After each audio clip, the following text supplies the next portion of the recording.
अस्सलाम वालेकुम dear students. आज के इस लेक्चर में हम केमिस्ट्री के सबसे बेसिक टॉपिक को जो है वो स्टडी करेंगे, that is the concept of atom. Under this topic we will discuss about the history of atom, secondly how we can define the atom, thirdly we will discuss about the evidences by using light microscope, electron microscope and x-ray work. सबसे पहले जो है वो हम history of atom को जो है वो डिस्कस करते हैं। The concept of atom was given by Greek philosopher Democritus. According to Democritus, all matter is composed of small indivisible particles. और उन indivisible particle को उसने एटमॉस का नाम दिया था। यानी डेमोक्रिटस के मुताबिक जितनी भी मैटर्स हैं वो स्मॉल indivisible पार्टिकल से मिलकर बनी हुई हैं, जो कि फर्दर डिवाइड नहीं हो सकती। उसने जो है इन इनविजिबल पार्टिकल्स को एटमॉस का नाम दिया था। एटमॉस जो है वो एक ग्रीक लैंग्वेज का वर्ड है जिसका मतलब है इनडिविजिबल। लेकिन हम नॉर्मली केमिस्ट्री में जो हम एटमॉस का वर्ड यूज़ नहीं करते, बल्कि हम एटम का वर्ड यूज़ करते हैं, जो कि एक इंग्लिश लैंग्वेज का वर्ड है। अब हम एटम को जो है वो किस तरह से डिफाइन कर सकते हैं। The smallest particle of an element which may or may not exist independently and can take part in the chemical reaction is known as atom. अब इस डेफिनेशन के जो है वो दो पार्ट्स हैं, यानी एटम जो है वो एग्जिस्ट कर भी सकते हैं इंडिपेंडेंटली और एग्जिस्ट नहीं भी कर सकते। अब वो कौन से एटम्स हैं जो इंडिपेंडेंटली एग्जिस्ट करते हैं, उनमें नोबल गैसेज आ जाती हैं, like helium, neon, argon, krypton and xenon. These are inert gases. ये जो है वो स्टेबल होती हैं विदाउट बॉन्ड फॉर्मेशन। ये बहुत ही कम जो है वो हार्डली ही बॉन्ड फॉर्मेशन में इन्वॉल्व होती हैं। सेकेंडली, ऐसे एटम्स हैं जो कि इंडिपेंडेंटली एग्जिस्ट नहीं करते, बल्कि जो है ये बॉन्ड फॉर्मेशन के बाद ही खुद को स्टेबल करते हैं, like hydrogen, oxygen and nitrogen. अब इन दोनों में सिमिलैरिटीज़ क्या है इन एटम में, कि दोनों चाहे वो एटम्स जो हैं वो इंडिपेंडेंटली एग्जिस्ट कर रहे हैं चाहे वो नहीं करे, दोनों सूरतों में वो केमिकल रिएक्शन का हिस्सा होंगी। और इनमें डिफरेंस क्या है कि जो है वो नोबल गैसेज जो हैं वो इंडिपेंडेंटली एग्जिस्ट करती हैं, while hydrogen, oxygen and nitrogen they not exist independently. अब डेमोक्रिटस के कॉन्सेप्ट के मुताबिक हम एटम को जो है वो फर्दर जो है वो सब एटॉमिक पार्टिकल्स के अंदर जो है वो डिवाइड नहीं कर सकते।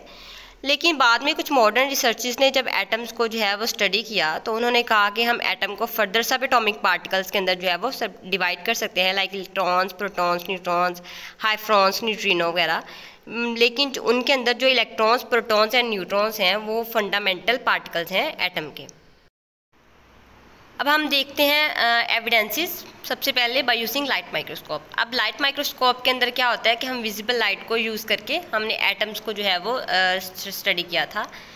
अब विजिबल लाइट कौन सी होती है, जो कि हम अपनी आम आँख से जो है वो देख सकते हैं, जैसे वाइट लाइट होती है वो विजिबल लाइट होती है। अब इसकी रेंज क्या होती है वेवलेंथ की, 450 टू 750 नैनोमीटर। अब ये जो वेवलेंथ की रेंज है ये बहुत ज़्यादा बड़ी है than the size of atom.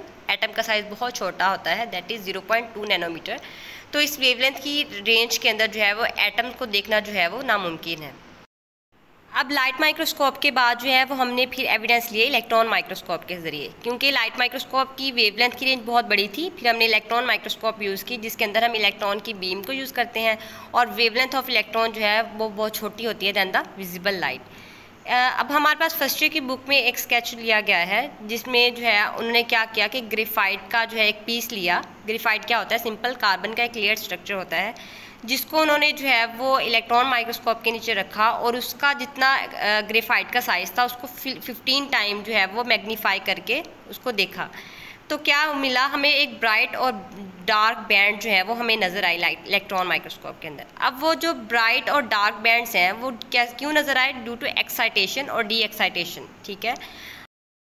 अब जो ब्राइट बैंड्स थे वो क्या थे, actually the atoms of carbon, यानी वो ग्रेफाइट एटम में, ग्रेफाइट क्या है, कार्बन का लेयर स्ट्रक्चर है। तो उसमें जो ब्राइट बैंड नज़र आए वो due two atoms of carbon, और जो हमारे पास डार्क बैंड्स थे वो क्या था, सिंपली एम्प्टी स्पेसिस थी। ठीक है।